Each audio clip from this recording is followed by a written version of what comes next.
Monsieur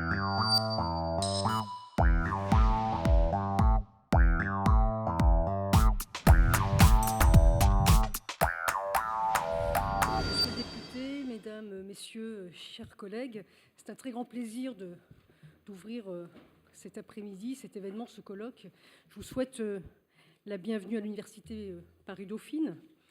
Il était finalement assez naturel que ce colloque se tienne à l'Université Paris-Dauphine, pour célébrer les 2 ans de la loi sur la responsabilité des sociétés mères et les entreprises donneuses d'ordre. Parce que en cette célébration des 50 ans de notre université, nous avons à cœur de rappeler certaines caractéristiques de Paris-Dauphine. En premier lieu, une des caractéristiques, c'est que nous sommes une université qui valorisons beaucoup la responsabilité sociale.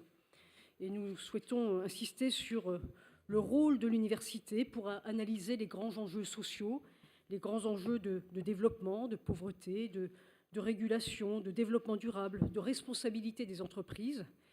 Et le sujet que vous allez traiter aujourd'hui est un sujet qui a fait l'objet de discussions très vives entre les représentants des ONG et des entreprises. Et il était très important que des universitaires s'en emparent pour apporter un éclairage scientifique spécifique au-delà des visions partisanes. Et c'est pourquoi ce colloque est organisé dans une université et à l'Université Paris-Dauphine, sans représentants des entreprises, sans représentants des ONG, mais entre universitaires, collègues et parties prenantes importantes de cette question. Le deuxième marqueur fort de notre université, que nous souhaitons aussi rappeler, au-delà de la responsabilité sociale, c'est une université qui est aussi très sensible aux enjeux de la mondialisation et dont le projet éducatif est articulé aussi autour de la dimension internationale.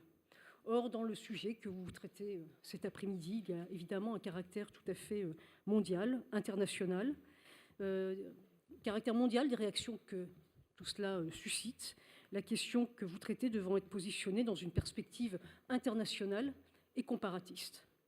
Et puis le troisième marqueur très fort de notre université, c'est la pluridisciplinarité autour des sciences de l'organisation, de la décision. Il y a dans cette université une égale dignité des disciplines, nous souhaitons vraiment le rappeler en ce cinquantenaire aussi.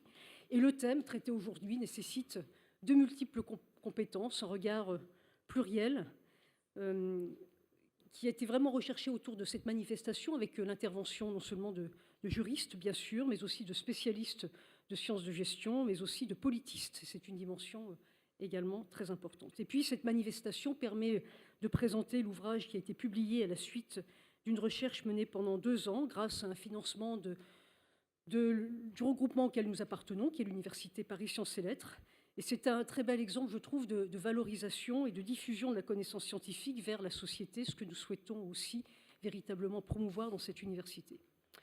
Voilà, alors je voudrais, en guise de conclusion, remercier les intervenants, en particulier les personnalités qui sont pour certaines venues de loin. D'abord, monsieur le député Dominique Potier, député de la 5e circonscription de Meurthe-et-Moselle, qui a été rapporteur de la loi du 27 mars 2017 à l'Assemblée nationale. Merci, monsieur le député, de nous faire l'honneur de votre présence.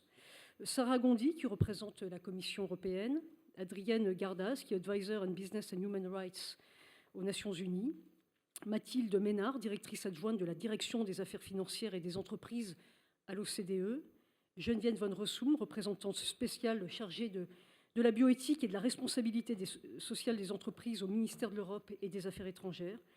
Je voudrais remercier aussi tous les chercheurs étrangers qui sont venus aujourd'hui, tous les intervenants, bien sûr les chercheurs, les enseignants-chercheurs de Paris-Dauphine. Ce colloque permet au CR2D, qui est le centre de recherche en droit de Dauphine, et de réaffirmer sa place importante dans la réflexion sur le droit des affaires et les politiques publiques, à partir, je rappelle, d'une approche qui se veut vraiment scientifique, théorique et aussi pratique, ce qui est aussi un des marqueurs de notre université, d'avoir des sciences appliquées, et qui traite de problématiques d'actualité. Donc merci au Centre de recherche en droit qui, pour cette occasion, s'est associé aussi à la House of Public Affairs de Paris-Dauphine, qui est tournée autour des affaires publiques.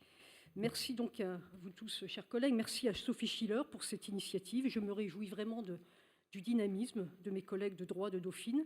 Et je vous souhaite un colloque passionnant et des échanges stimulants. Merci à vous tous et très bon colloque.